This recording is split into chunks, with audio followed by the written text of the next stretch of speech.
Evangelho segundo Mateus, capítulo 7, a partir do verso 24. É com imensa alegria, ao mesmo tempo com pesar, nós vamos hoje findar a exposição do Sermão do Monte. Um sermão belíssimo do Senhor Jesus Cristo, nos ensinou tantas coisas. Hoje ele chega ao fim, com os seguintes versículos a partir do 24. Todo aquele, pois, que ouve estas minhas palavras e as pratica, será comparado a um homem prudente que edificou a sua casa sobre a rocha. E caiu a chuva, transbordaram os rios, sopraram os ventos e deram com ímpeto contra aquela casa, que não caiu, porque foi edificada sobre a rocha.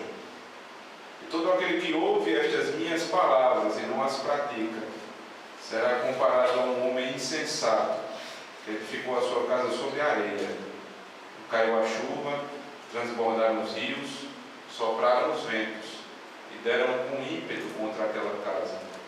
E ela desabou, sendo grande a sua ruína.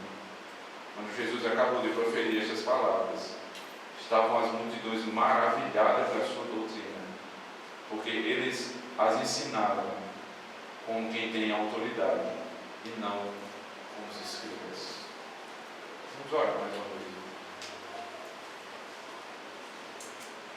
Obrigado, Senhor Deus. Ao longo dos meses o Senhor tem nos ensinado por meio do teu próprio sermão, pregado tantos anos atrás, Senhor, mas ao mesmo tempo atualíssimo. Nos confrontou com falsos ensinamentos que tínhamos ouvido. Fomos agora reinterpretados, Senhor, na lei, por meio daquele que é Senhor da lei. Podemos sair desse sermão compreendendo mais sobre a lei do Senhor. Vimos que o Senhor não acrescentou nem diminuiu absolutamente nada. Não veio para revogar, mas para cumprir. O Senhor que fala das bem-aventuranças, daqueles que são filhos do teu reino, cidadãos do reino dos céus, que entram no reino porque não podem e terminam sendo perseguidos. O Senhor nos ensinou a amar os inimigos, orar por aqueles que nos perseguem.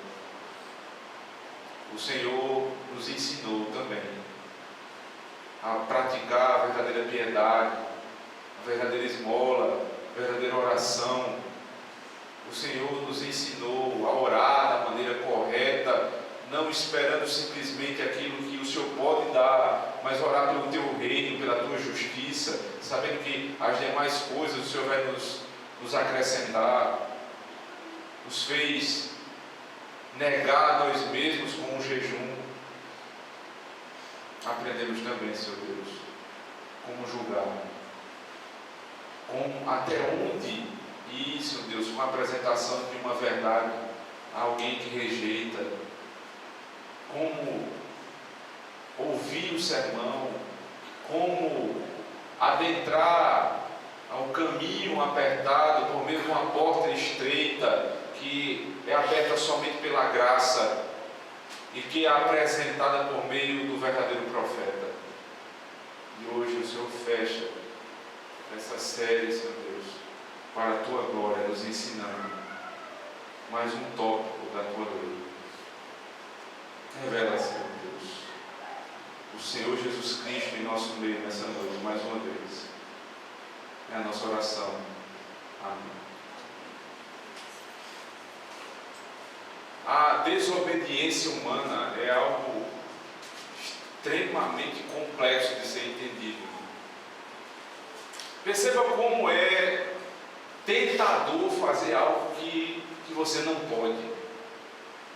Sempre que é colocado um limite na nossa vida, sempre que nós somos privados de algo, ou seja, de ir até certo ponto e não passar daquele ponto, aquilo se traduz numa tentação tamanha que nós passamos a ter até mesmo prazer em transgredir aquele limite.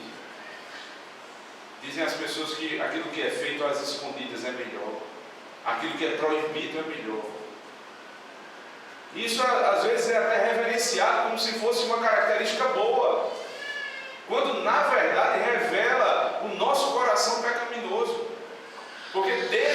começo foi assim, irmãos. Desde o início, o nosso coração foi revelado porque Deus deu um limite e o homem não quis respeitar o limite do Senhor. É a dúvida se eu posso ou não posso, quando a palavra de Deus disse certamente não podes. E é a palavra de Deus contra o nosso querer, sendo tentado por Satanás. Quantas vezes durante o dia nós não passamos por isso? Dois caminhos apresentados diante de nós e parece que nós somos puxados para a desobediência. Parece que é um prazer desobedecer a lei de Deus. Isso é tão evidente, irmãos, e é tão claro que vem da nossa natureza, que até nas crianças é fácil ver isso. Quando nós estávamos ainda em Recife, ela e eu morávamos num apartamento no prédio do seminário e convivíamos com alguns irmãos lá, dos nossos vizinhos, né? Um bom pai, um homem cuidadoso com o seu filho, um homem que tinha, de fato, ele expressava a disciplina bíblica, era cuidadoso com o seu filho. Mas um dia nós conversávamos num pequeno hall que havia entre os apartamentos e havia duas cadeiras, né? A criança dele tinha cerca de 1 ano e meio de idade. E conversávamos, ele sempre dizendo, não, ele tentando subir, e o pai dizendo, não suba. Ele tentava mais uma vez, e o pai, não suba, segurava a mão dele, mostrava que era proibido, e o desejo da natureza da criança é subir novamente. E o pai vai aumentando o tom de voz, dizendo, não suba, e ele se enfurecendo, uma criança de menos de 2 anos de idade, demonstrando nas suas feições a ira, porque não podia transgredir o limite do pai. Até o ponto que o pai perde a paciência, pega a mão e dá um pequeno tapa. Aquela criança ela fica enfurecida. Menos de 2 anos. O pai olhou para mim e disse, ainda tem gente que acha que criança não pega.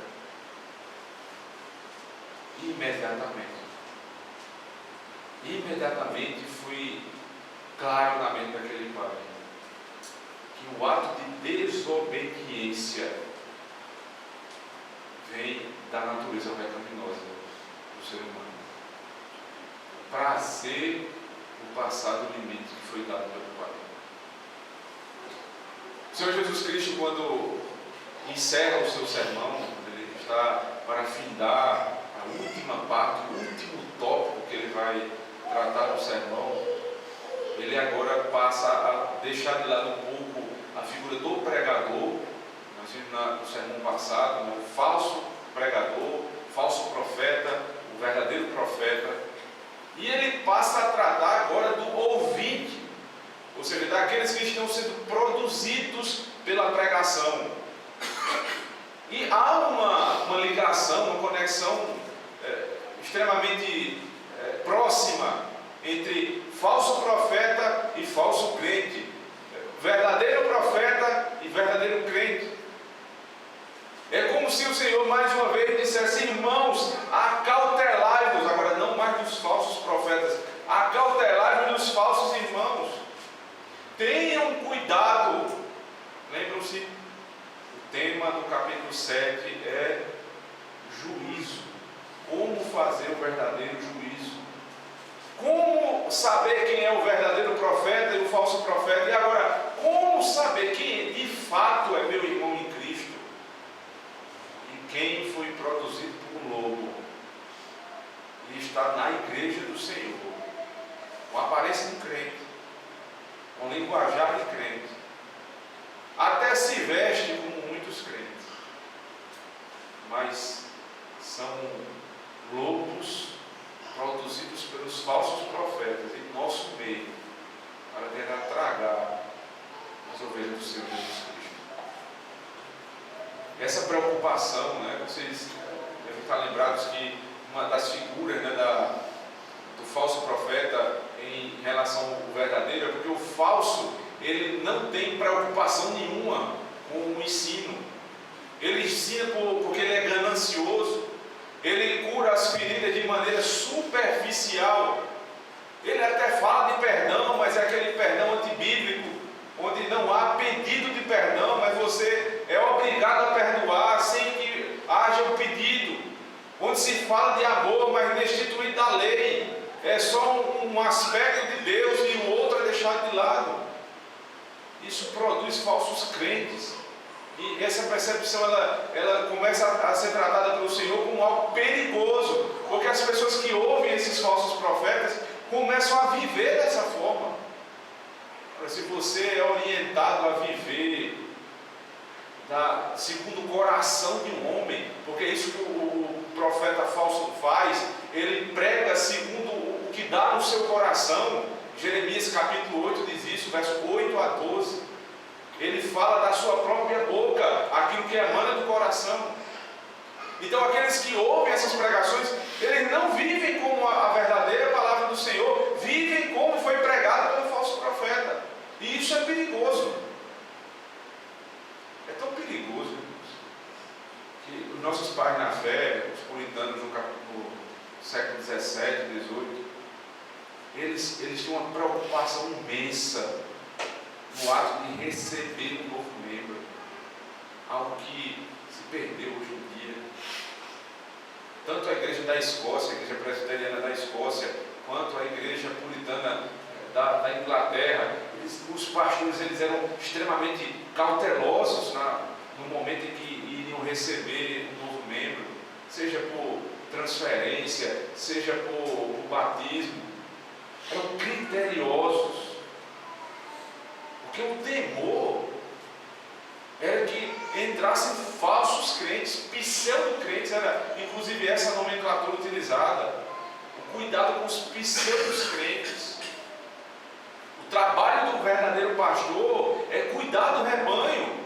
Os irmãos se lembram no Salmo 23, quando é dito que o bom pastor, ele traz consigo um bordão, o cajado, que levanta a ovelha que caiu e ao mesmo tempo afugenta o lobo. Então, nesse momento de recepção de novos membros, isso é muito claro, porque se o pastor não tiver cuidado, se o conselho da igreja não tiver cuidado, vai entrar no nosso meio pessoas que não são crentes, e elas vão minar a nossa igreja. Por isso, quando o conselho passa a ser criterioso hoje, nós não deveríamos dizer que eles são legalistas, que eles estão sendo radicais.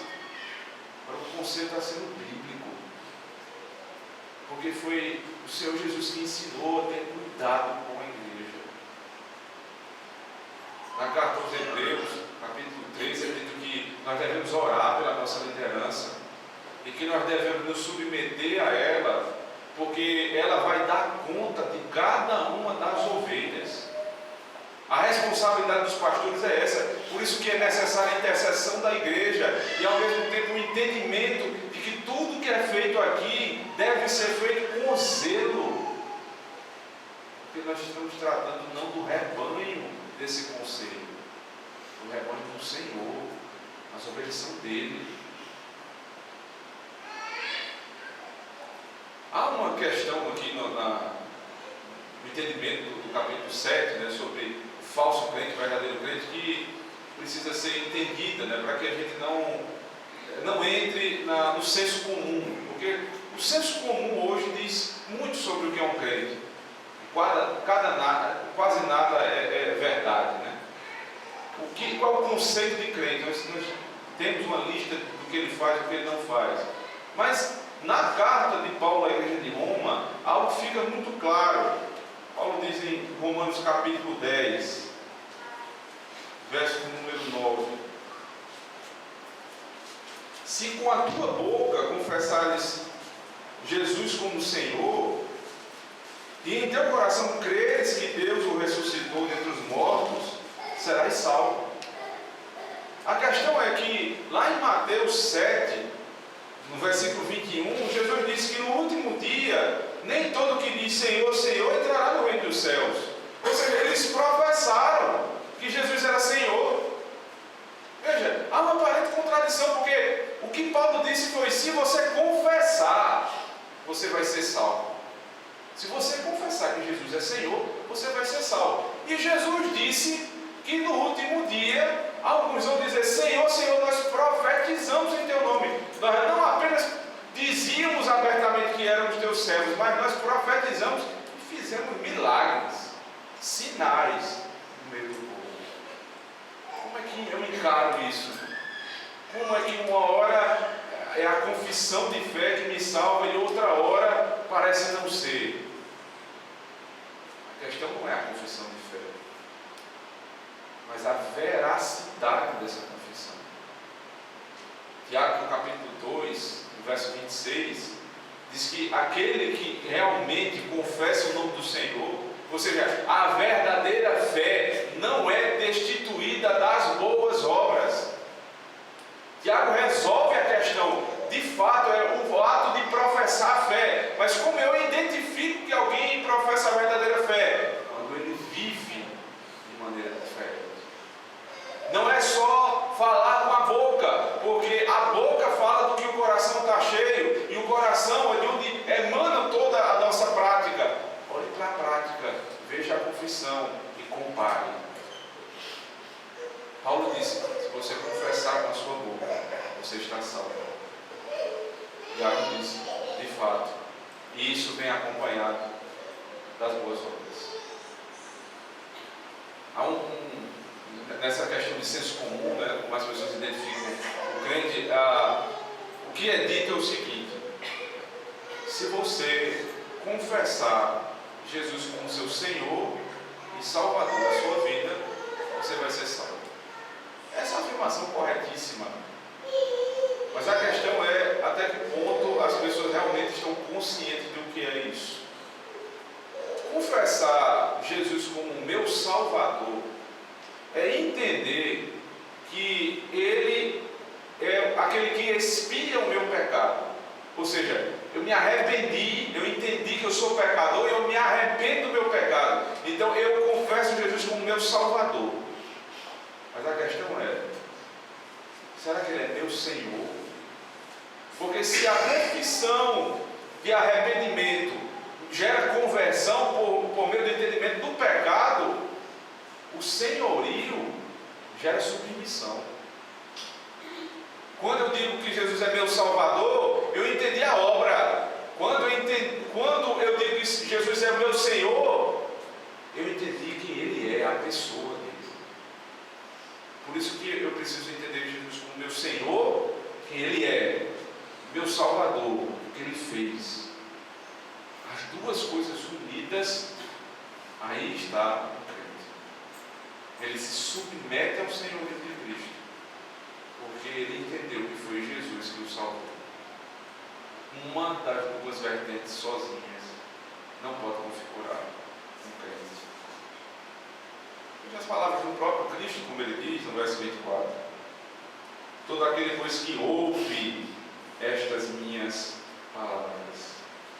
O sentido de ouvir bíblico, né, não é simplesmente entrar pelo ouvido, mas tanto no Antigo Testamento como no Novo Testamento, o verbo que trata de ouvir tem a ver com obedecer. Então, ouvir na Bíblia é obedecer, é como o pai. O pai diz: meu filho, ouça o que eu estou falando. Ele não está dando ali uma recomendação, ele está dizendo: faça o que eu estou mandando. Quando uma mãe fala para o seu filho: ouça o que a sua mãe está dizendo, ela diz com certeza: obedeça a minha ordem. O próprio Senhor Deus Pai, Mateus capítulo 17, falando sobre Cristo, Mateus 17, verso 5, diz assim: falava ele ainda como quando uma nuvem luminosa os envolveu, e eis que, vindo da nuvem, uma voz que dizia: este é o meu filho amado, em quem me comprazo, a ele ouvi. E Deus não estava dizendo: a ele simplesmente ouçam, a ele obedeçam. O fato de Cristo ter essa autoridade de falar e alguém ter que ouvir, veja que ele disse: aquele que ouve as minhas palavras, e logicamente ele acaba de se referir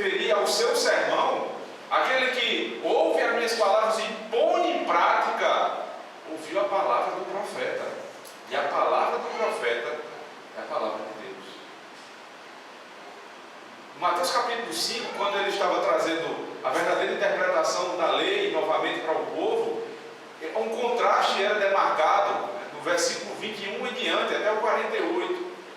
Ouvistes o que foi dito, ou seja, vocês ouviram a falsa interpretação dos falsos profetas e andaram até hoje dessa forma. Agora ouçam o que eu digo. Não obedeçam ao falso profeta, obedeçam a Cristo.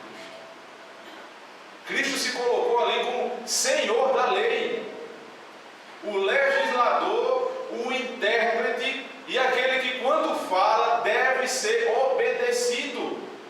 Como eu sei disso? Ele diz: aquele que ouve estas minhas palavras, aquele que dá ouvidos à voz do profeta. Para alguns, o ato de obedecer parece ser duro, né? Veja, se uma criança tem dificuldade de obedecer o pai, como eu não teria dificuldade de obedecer a Deus? Parece ser algo que vai contra a natureza, mas quem foi chamado a ser obediente aqui não é o velho homem. Aqui são os bem-aventurados. Lembram-se? Bem-aventurado, ele entrou dessa bem-aventurança pela graça, e ele foi restaurado, regenerado. A prova é que ele tem um coração limpo, ele é manso, ele é pacífico, ele busca justiça, e ao final ele vai ser perseguido. Então não é alguém que vai buscar obedecer a lei exposta pelo Senhor para aí ser salvo, porque o sermão começou pela graça e vai terminar pela graça. Você só obedece quando você foi regenerado, você só obedece em amor. O salmista diz: antes a mim, o meu prazer está na lei do Senhor. E na tua lei, Senhor, eu medito dia e noite, ou seja, não me cansa meditar na lei do Senhor. E ali o meditar, irmão, não é simplesmente passar um dia inteiro contemplando a obra do Senhor e a sua revelação, mas é contemplar a obra e praticar, ou seja, aquilo que ele ouve, ele tem prazer em praticar, então aquilo toma conta da vida, dia e noite. Ele ouviu do verdadeiro profeta, e aquilo muda a prática. Veja o salmista novamente, agora no Salmo 119, como trata da obediência ao Senhor. Salmo 119.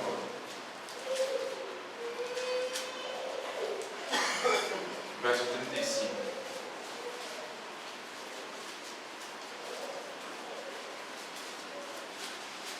Guia-me pela vereda dos teus mandamentos, pois nela me comprazo. Ele pede: Senhor, me faz andar no caminho dos teus mandamentos, porque eu tenho prazer na lei do Senhor. Cristo diz em João, capítulo 14, verso 15: aquele que me ama, qual a prova dele? Ele guarda os meus mandamentos. O amor bíblico, irmãos, ele é completamente diferente do amor mundano. O amor de Hollywood, por exemplo. O amor que entra na nossa casa por meio da televisão, infelizmente, é um amor sentimental. É a paixão, né? Aquela coisa que ela transcende a pessoa, ela arrebata a pessoa. É algo que não é racional, algo que eu perco as estribeiras, que eu negocio meus princípios, ou seja, é uma completa inversão de valores. Esse é o valor do amor bíblico, do amor mundano. Agora, faça uma comparação com o amor de Deus. Quando Deus liberta o seu povo, Ele chama amorosamente e diz: aqui está a minha lei. A prova de que Deus ama o seu povo é porque Ele entrega a lei somente a Israel. Todos os outros precisam se submeter à lei, mas só quem tem a lei revelada e guarda aquela lei para si, tem prazer naquela lei, é o povo eleito. Ou seja, o ato de Deus dar a lei, o ato de Deus salvar um povo e dar uma lei, é uma prova de amor do Senhor. Na Bíblia, amor tem a ver com prática, amor tem a ver com ação, não apenas com sentimento. Não é uma coisa que me arrebata, não é uma paixão fria, né? Alguns dizem que estão apaixonados por Jesus. Essa não é uma boa expressão para tratar o Senhor Jesus Cristo. Porque Jesus diz: aquele que me ama, guarda os meus mandamentos. Ele diz: quem guarda o meu mandamento, ele acaba sendo uma pessoa sábia. Ainda no versículo 24, ele diz: todo aquele, pois, que ouve estas minhas palavras e as pratica, será comparado a um homem prudente que edificou a sua casa sobre a rocha. E caiu a chuva, transbordaram os rios, sopraram os ventos e deram com ímpeto contra aquela casa, que não caiu, porque fora edificada sobre a rocha. Aqui é o homem prudente, ou seja, é o homem sábio. O conceito de sabedoria bíblico também é diferente do conceito de sabedoria mundano, porque no mundo o sábio é aquele que sabe fazer negócio, é aquele que sabe defender o seu ponto de vista, é aquele que sabe dar bons conselhos. Esse é o sábio. Agora, na Escritura, o conceito é outro. Veja comigo no livro de Provérbios, livro de sabedoria, capítulo 1.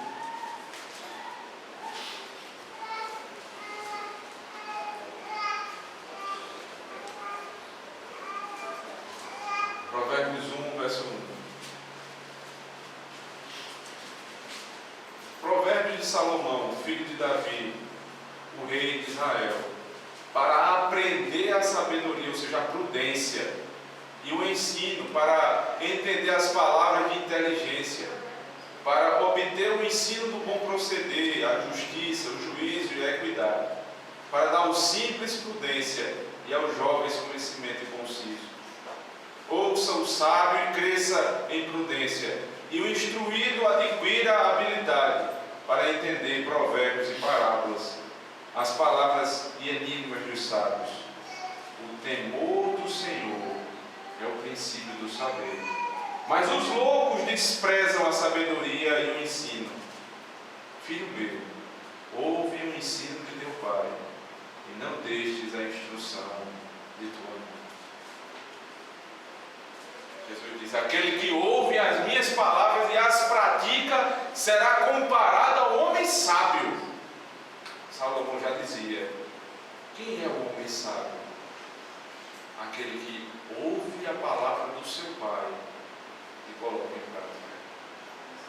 O princípio da sabedoria é o temor do Senhor. Quem quer ser sábio não precisa ir para uma universidade. Lá você vai adquirir conhecimento, que é coisa diferenciada.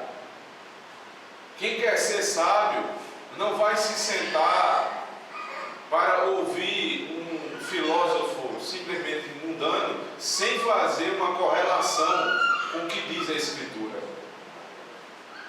Quem é sábio interpreta toda a sua vida por meio da palavra do Senhor.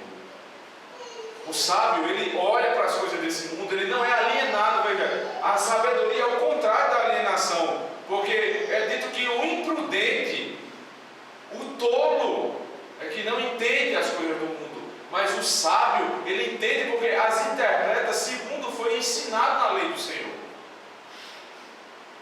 E essa sabedoria dele não é volátil, ou seja, ela não é de uma maneira hoje e amanhã ela muda ao sabor do vento.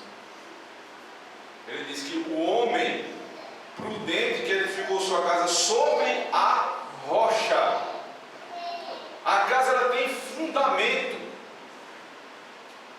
Essa é a grande diferença do sábio para o insensato, do prudente para o tolo. Porque o sábio tem o seu fundamento na rocha. Me lembro que quando nós estávamos começando a construir a casa que nós moramos hoje, eu fui visitar, nós moramos em Recife e eu vim visitar no final de semana aqui, o início da obra. Primeira parte da obra, cavar aqueles buracos onde vai ser dada a fundação. E o construtor me chamou e disse: rapaz, que interessante essa tua casa. A gente mal cavou 30, 40 centímetros, já deu na pedra. Dificilmente sua casa vai dar problema, porque a fundação é muito bem feita. A casa do prudente é assim. Ele colocou a palavra de Deus como fundamento. Ele constrói a sua casa ali. A verdadeira religião, ela não inventa a interpretação para si. Nós já vimos que essa é a porta estreita, porque eu vou me submeter àquilo que o Senhor diz que é verdade. Eu vou me submeter à lei do Senhor e à sua interpretação. Então toda a minha vida está pautada na lei do Senhor. Mas é bom saber disso, porque a lei do Senhor, ela emana o princípio que vem do próprio Deus. A lei de Deus está no Éden e vai estar no último dia. A lei de Deus estava com Noé e estava com Paulo. A lei de Deus está conosco hoje, assim como estava no tempo bíblico. Ela não muda. A ilustração de uma rocha serve para isso. Porque a rocha é algo que praticamente não se mexe, né? A não ser que seja provocada. Ela tem um formato muito parecido ao longo do tempo. E ela é firme. A rocha pela qual nós subsistimos, ela é assim. Ela vem de Deus. Os princípios que nós seguimos são todos eternos. E é por isso que nos chamam de conservadores. Porque nós não somos conservadores por sermos tradicionalistas. Nós somos conservadores porque nós conservamos princípios eternos que não mudam.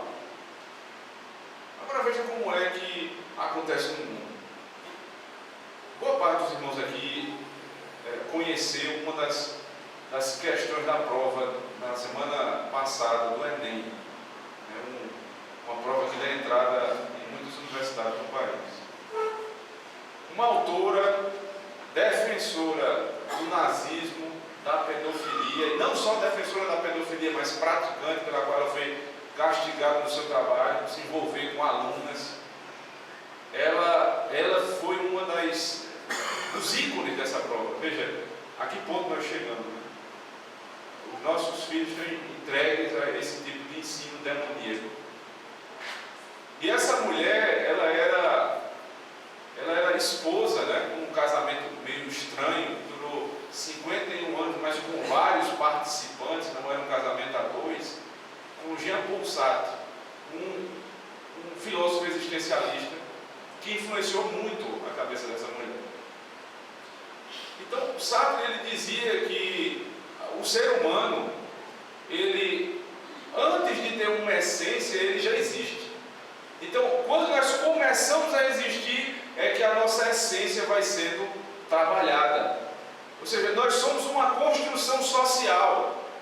O homem deve ser tratado sem sexo, sem homem e sem mulher. É ser humano. Porque ele, a partir da sua existência, vai decidir o que ele quer ser. Ele vai ser construído assim.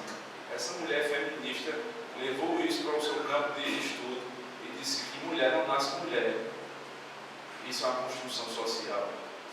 Essa afirmação demoníaca foi colocada para que nossos filhos possam, sem ter opção nenhuma, dizer que aquela mulher está certa. Veja, homem e mulher não nascem como Deus disse. Quando você vai, né, quando uma mulher grávida vai ao médico fazer um ultrassom, eu nunca vi até hoje o médico dizer que aquilo era uma construção social. Mas a primeira pergunta que o pai e a mãe fazem é menino ou menina? O médico não vai dizer, esperemos que daqui a 10 anos ele vai decidir, é menino ou é menina? Por quê? Porque está na base da criação. É homem e mulher. É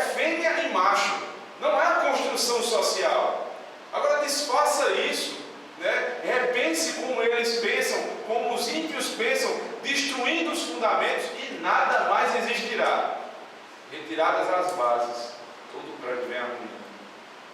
Porque se homem e mulher são o que querem ser, quem sabe um dia uma mulher nasça, mulher não, um ser humano nasça e se identifique na existência de uma cadeira, por exemplo. E ela agora vai passar a ser uma cadeira. E todos têm que lhe respeitar como uma cadeira. Que loucura! Você desfaz o casamento heterossexual, homem e mulher, e tudo mais é possível. Ou seja, a partir de agora, se não é, o casamento não é mais como Deus diz, então qual é o problema de um homem casar com um animal? Ou de um homem casar com um objeto? Ou com um homem casando com 3, 4 mulheres? Não há mais diferença, porque retirado do fundamento eterno, tudo mais vale. Por isso que o homem que edifica a sua casa sobre a areia é tratado como tolo. O salmista diz o insensato em seu coração: não há Deus. O tolo, o louco, ele começa dizendo: não há Deus. Ele começa negando a divindade. E aí ele constrói todo o pensamento dessa forma. Porque se não há Deus, tudo é válido. Se Deus não existe, retirada os limites dados por Deus, tudo vale. Tudo é possível. E aí a casa vem a ruína. É interessante, irmãos, porque o texto correlato a Mateus, eu queria que você abrisse comigo, Lucas, capítulo 6, ele vai nos dar uma perspectiva um pouco mais aprofundada do insensato. Lucas, capítulo 6, verso 47.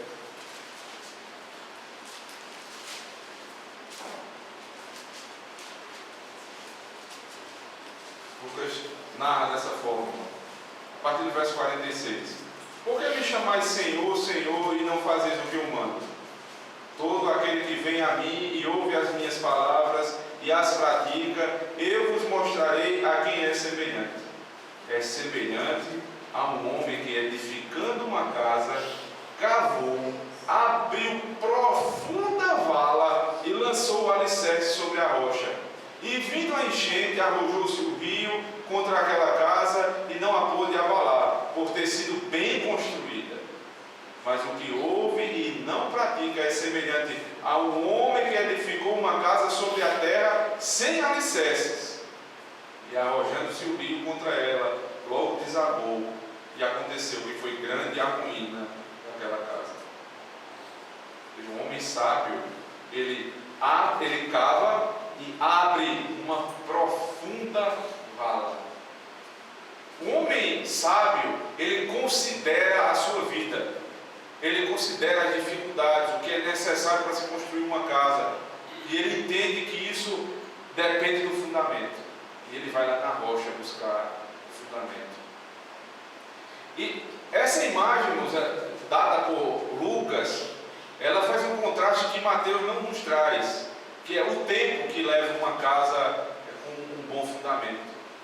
Porque é muito mais rápido e muito mais fácil você edificar uma casa a partir do nada, né? Sem ter que cavar. Então você começa daquela posição em diante. É muito mais rápido. O tolo, o insensato, ele é apressado.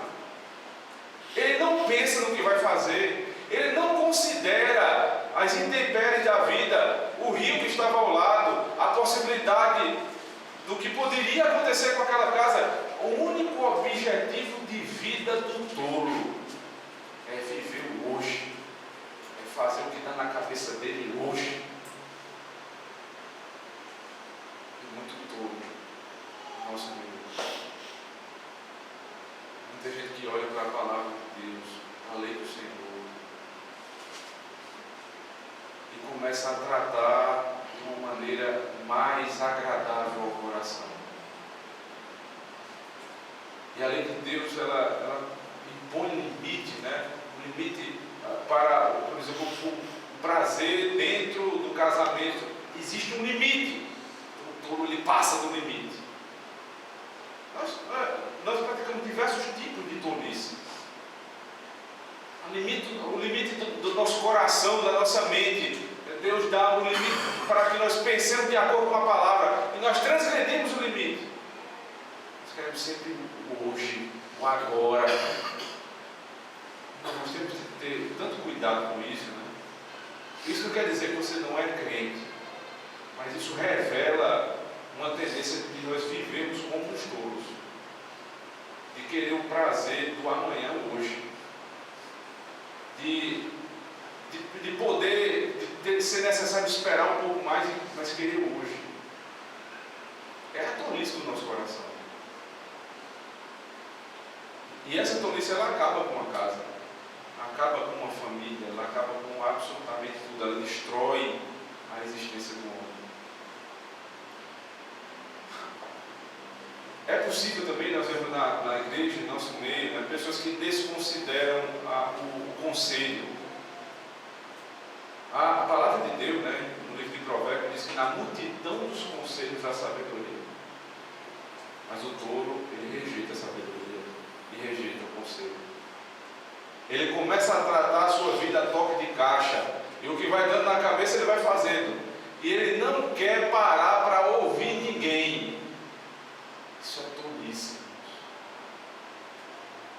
Deus nos deu a oportunidade de termos pastores, irmãos em Cristo, pessoas de confiança, que amam a palavra de Deus, que creem na palavra de Deus, estão prontos para aconselhar, mas o tolo rejeita o conselho. O sábio, ele ama o conselho. Orienta o sábio, ele vai te agradecer. Orienta o tolo, ele vai ficar furioso contigo. É necessário que nós pensemos nisso, como nós temos tratado as decisões da nossa vida. Não quer dizer que você vai ser um ímpio por conta disso, mas existem algumas decisões que nós tomamos na nossa vida de caráter rápido e impensado, que nos fazem viver como tolos. Se lembrar, essa não é uma característica do crente. Essa é a característica daqueles que vivem sobre areia. O casamento dessas pessoas também é interessante você pensar, né? Como é que eles veem família, né? E aí não é mais um problema tão sério entre os crentes verdadeiros, os genuínos, mas entre os ímpios de verdade. Porque eles começam a construir uma casa sobre areia, de fato. Um homem vai procurar uma mulher e o desejo que ele tem é simplesmente pelo aquilo que ela apresenta a Deus. E aí ele vai pensar numa mulher para casar por aquilo que ela é por fora.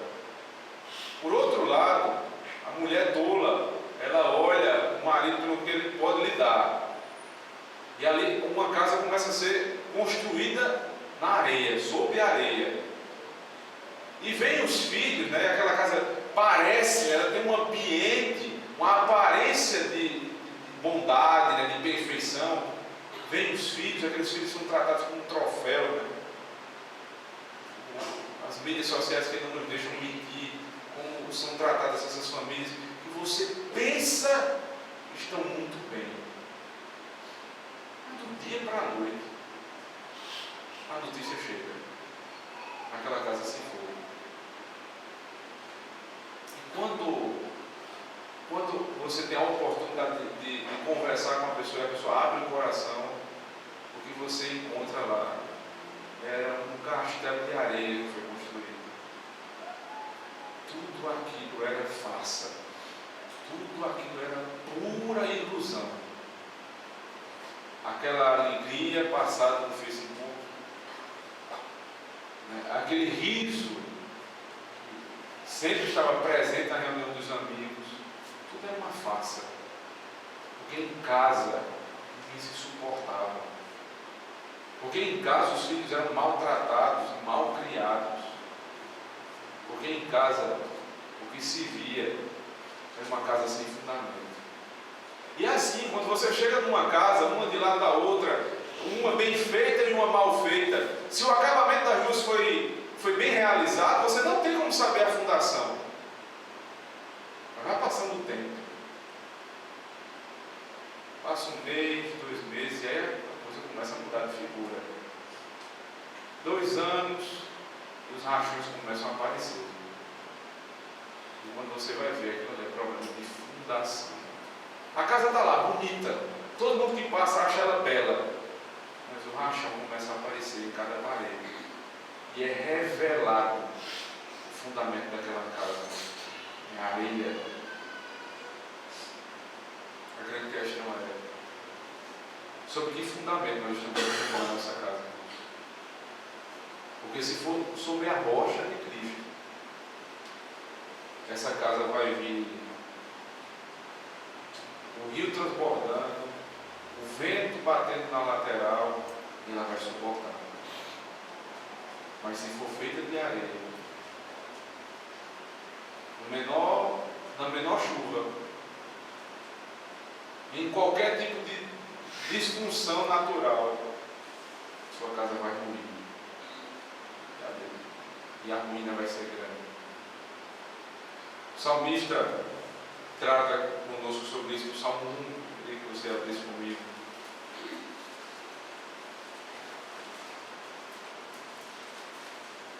Salmo 1 diz assim: Bem-aventurado o homem que não anda no conselho dos ímpios, não se detém no caminho dos pecadores, nem se assenta na roda dos escarnecedores. Antes o seu prazer está na lei do Senhor, e na sua lei medita de dia e de noite. Veja, o verdadeiro homem bem-aventurado, ele está fundamentado na lei de Deus. E ele não dá ouvidos à voz do mundo. Ou seja, a religião verdadeira a qual ele segue, ela está pautada na lei do Senhor. E ele tem o seu dia completo sendo meditado somente na lei de Deus, praticando a lei do Senhor. Como é que ele é comparado? Veja no verso 3. Ele é como árvore plantada junto à corrente de águas, que no devido tempo dá o seu fruto e cuja folhagem não murcha, e tudo quanto ele faz será bem sucedido. Ele tem uma árvore frondosa, enraizada, e o fundamento da árvore é tão forte que ela vai buscar água até no rio que está de lado. Por isso que não há uma época do ano que ela vai mal, porque a raiz é muito forte, o fundamento da árvore é muito forte. Esse é o homem sábio. Olha o ímpio, verso 4. Os ímpios não são assim. A comparação são, porém, como uma palha que o vento dispersa. E a palha é algo que não tem peso, não tem fundamento nenhum. Uma hora está de uma forma, outra hora está de outra, ela vai sendo levada ao sabor do vento. O que vai acontecer é que no final haverá uma distinção entre o justo e o ímpio. Verso 5. Por isso os perversos não prevalecerão no juízo, nem os pecadores na congregação dos justos. Pois o Senhor conhece o caminho dos justos, mas o caminho dos ímpios perecerá. A grande diferença é a seguinte: no último dia, veja que o Senhor lá sempre trata no Mateus 7 como um problema futuro. O homem prudente será como aquele que fez a sua casa sobre a rocha, e acontecerá tudo no futuro. Porque o problema da casa não é simplesmente do hoje. Jesus não estava falando simplesmente dos nossos problemas cotidianos. Ele está dizendo que uma casa que não foi fundamentada na rocha vai ter problema no último dia. E aqui é a linguagem do salmista. No último dia eles não prevalecerão. E o sentido do verbo é: eles não ficarão de pé. Eles vão cair. Porque a casa deles foi formada sobre a areia. E diante do Senhor, ele não tem fundamento. Todos vão cair. O caminho dos justos, porém, permanecerá de pé. A casa do justo permanecerá de pé. Pergunta que nós devemos fazer hoje e sempre: sobre qual fundamento a nossa casa está sendo edificada, nossa vida espiritual está sendo edificada. A quem você dá ouvidos? Pense bem nisso. Quando você tem uma decisão a tomar na sua vida, Você procura quem? Você está angustiado e procura um terapeuta secular ou procura um pastor? Você precisa de um conselho. Você procura um irmão, alguém que você tem confiança que vai lhe orientar por meio da palavra de Deus, da lei do Senhor. Ou você vai procurar um ímpio que vai dizer o que ele acha? Que tipo de pregador você tem ouvido e dado ouvidos? O verdadeiro profeta ou o falso profeta? Agora a responsabilidade não é mais simplesmente da liderança, é sua também. Você precisa ter cuidado na sua vida espiritual, como você está erguendo a sua casa espiritual. Porque no último dia, se você der ouvidos aos ímpios, vai perecer com os ímpios. Mas se você der ouvidos à palavra do Senhor, você vai prevalecer com o Senhor. Alguns têm tentado edificar essa casa sozinhos, né? Pensam que isso é possível.